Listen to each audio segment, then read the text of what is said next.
दोस्तों, साध्वी प्रेम बाईसा कौन थी? साध्वी प्रेम बाईसा, उनको वीरम बाईसा भी कहते थे। उम्र 25 साल, युवा धार्मिक कथावाचक जो राजस्थान के पश्चिमी हिस्सों में बहुत ही पॉपुलर थी। उनका जन्म पौरे गांव, पाली जिला, राजस्थान में एक ट्रक ड्राइवर के यहाँ हुआ, जिनका नाम वीरम राम है, जो बाद में संन्यास लेकर वीरम नाथ बन गए। उनकी मां का नाम अमरू देवी था, जो बहुत ही धार्मिक विचारों की महिला थी। जसनाथ जी संप्रदाय के तहत वो अपनी साधना करती थी और उनकी अनुयायी थी। प्रेम बाईसा के जीवन के पहले 2 साल अपने नाना नानी के यहाँ बीते, क्योंकि उनकी मां का देहांत हो गया था। इसके बाद पिता ने उन्हें नाथ परंपरा के तहत पाला। दोस्तों, परिवार को गांव में जसनाथ जी मंदिर में भक्ति करने के लिए गांव वालों का विरोध झेलना पड़ा था। इसलिए करीब 30 साल पहले 1990 में वे जोधपुर के जष्टी गांव में शिफ्ट हो गए। यहां वे जसनाथ जी मंदिर के रखवाले बने। प्रेम बाईसा को जोधपुर के एक गुरुकुल में कृपाराम महाराज के नेतृत्व में ट्रेनिंग मिली, जहां उन्होंने शास्त्रों का कहते कि अध्ययन किया और 12 साल की उम्र से ही वो धार्मिक प्रवचन देने लगी थी। उनकी बोलचाल, भजन गायन और करिश्माई स्टाइल ने लोगों को आकर्षित किया। धीरे धीरे वे पश्चिमी राजस्थान में सनातन धर्म और नाथ पंथ पर डिस्कोर्स देने वाली मशहूर कथावाचक बन गई। उनके सत्संगों में भारी भीड़ आने लगी और दान पुण्य से परिवार ने 3 आश्रम बनाए। जोधपुर के बोरनाड़ा में एक मुख्य आश्रम, पौरे गांव में जहां से वापस लौटे थे वहां दूसरा आश्रम, जष्ठी मंदिर में जहां उनकी मां दफनाई गई। नाथ परंपरा के अनुसार रुद्र प्रताप सिंह जैसे भक्त उसके इवेंट्स में आते थे। उनकी मौत से ठीक 1 हफ्ते बाद अजमेर में उनके डिस्कोर्स शेड्यूल थे। कुल मिलाकर वे सनातन धर्म के प्रचार के लिए कहते हैं कि समर्पित थी और उसके फॉलोअर्स लाखों में थे। प्रेम बाईसा की जिंदगी हमेशा शांत नहीं रही। पिछले साल 2025 जुलाई में एक वायरल वीडियो ने हंगामा मचा दिया था उनके जीवन में। आश्रम के सीसीटीवी फुटेज में उनका पिता वीरमनाथ के साथ गले मिलते हुए दिखाया गया एक वीडियो अनुचित बताकर सोशल मीडिया पर वायरल कर दिया गया और ब्लैकमेलिंग की गई। एक पूर्व स्टाफ मेंबर ने इसे लीक किया, जिसके लिए एक व्यक्ति को गिरफ्तार भी किया गया था। प्रेम बाईसा ने इस पर अपनी सफाई दी और शंकराचार्य जी से न्याय मांगा। इसके अलावा 6 महीने पहले कुछ पूर्व कर्मचारियों से ब्लैकमेल। दोस्तों, 28 जनवरी 2025 से ठीक 2 दिन पहले वे फ्लू जैसे लक्षणों जैसे कि बुखार, गले में खराश से पीड़ित थी। आगामी प्रोग्राम के लिए जल्दी रिकवर करने के चक्कर में एक इंजेक्शन लेने का फैसला हुआ। ये छोटी छोटी बातें बाद में शक का कारण बनी। दोस्तों, शाम 5 बजे प्रेम बाईसा बोरनाड़ा आश्रम, पाल रोड, जोधपुर में थी। गले की खराबी के लिए एक कंपाउंडर, लोकल मेडिकल असिस्टेंट को बुलाया गया। उसने इंजेक्शन दिया जो कथित तौर पर गलत था या एक्सपायर्ड हो सकता था। इंजेक्शन के तुरंत बाद वे बेहोश हो गई। पिता वीरमनाथ ने बताया कि रास्ते में वे बोली, पापा, गुरुजी, मुझे हॉस्पिटल ले चलो। हॉस्पिटल जाते वक्त उन्होंने कहा, मुझे कभी न्याय नहीं मिला, लेकिन अब जाने के बाद मिलेगा। मुझे सनातन धर्म पर भरोसा है। शाम 5:30 बजे पिता और एक सहयोगी उन्हें अपनी सफेद स्कॉर्पियो कार में प्राक्षा हॉस्पिटल पाल रोड ले गए। चेकअप के बाद डेथ घोषित कर दिया।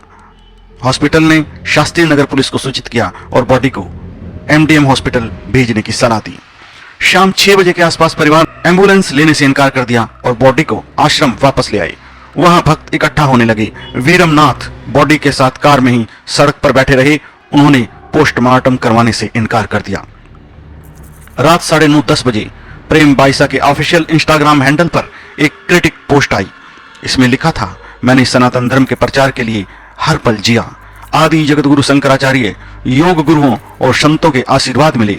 मैंने शंकराचार्य और देश के महान संतों को पत्र लिखे, अग्नि परीक्षा की मांग की, लेकिन प्रकृति ने ये क्या लिखा। मैं इस दुनिया को अलविदा कह रही हूं, लेकिन भगवान और संतों पर मुझे पूरा भरोसा है। जीवन में न सही, मौत के बाद न्याय मिलेगा। पिता ने कन्फर्म किया कि ये उनकी आखिरी इच्छा थी और उन्होंने ही ये पोस्ट किया। ये पोस्ट वायरल हो गई, भक्तों में सनसनी फैल गई। रात 10:30 बजे बोरनाड़ा पुलिस आश्रम पहुंची। उन्होंने वीरमनाथ को मनाया, एम्बुलेंस ऑफर की, लेकिन उन्होंने अपनी कार यूज की। आश्रम का कमरा सील किया गया।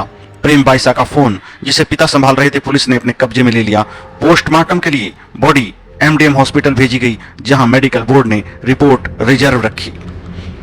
29 जनवरी अंतिम संस्कार पूरे गांव में हुआ। बड़ी भीड़ जुटी। पिता ने मीडिया से बात की और कंपाउंडर पर शक जताया। सीसीटीवी कैमरे आश्रम से हटा दिए गए थे।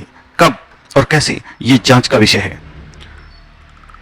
कंपाउंडर की भूमिका, उसे कस्टडी में लिया गया, उसका मेडिकल इक्विपमेंट जब्त किया गया।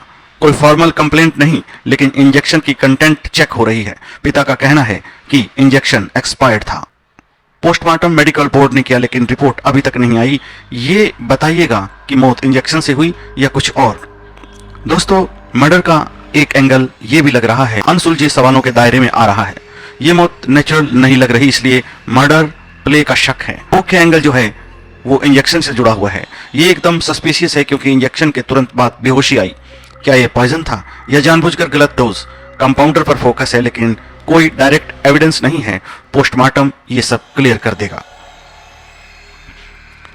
दोस्तों, जुलाई 2025 का वायरल सीसीटीवी, पिता के साथ हग और 6 महीने पुराना स्टाफ डिस्प्यूट।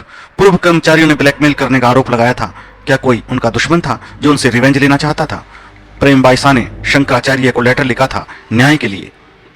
दोस्तों, पोस्ट में अग्नि परीक्षा की मांग और न्याय न मिलने का जिक्र साफ इशारा करता है कि वे किसी अन्याय से जरूर पीड़ित थी।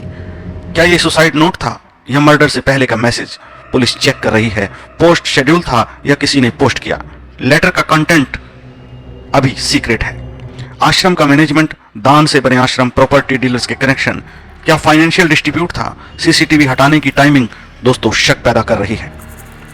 फैमिली का बिहेवियर भी शक पैदा कर रहा है। पिता का पोस्टमार्टम से इनकार करना और फोन न देना, क्या वो कुछ छुपा रहे हैं? दोस्तों, कुछ अनसुलझे सवाल ये भी हैं कि इंजेक्शन में क्या था। रिपोर्ट अभी पेंडिंग है। पोस्ट किसने अपलोड की? पिता कहते हैं उन्होंने, लेकिन वेरिफिकेशन अभी हो रहा है। सुसाइड है या मर्डर है या अननेचुरल डेथ है, अभी इसको जानने में समय लगेगा। भक्तों में बहुत ज्यादा गुस्सा है। भीड़ आश्रम पर जमा हो रही है। एसआईटी से उम्मीद है कि सच जल्दी ही बाहर आएगा। अगर नया अपडेट आएगा तो आपसे जरूर साझा करेंगे मित्रों। तब तक के लिए जय हिंद, जय भारत। रखिएगा अपना ख्याल।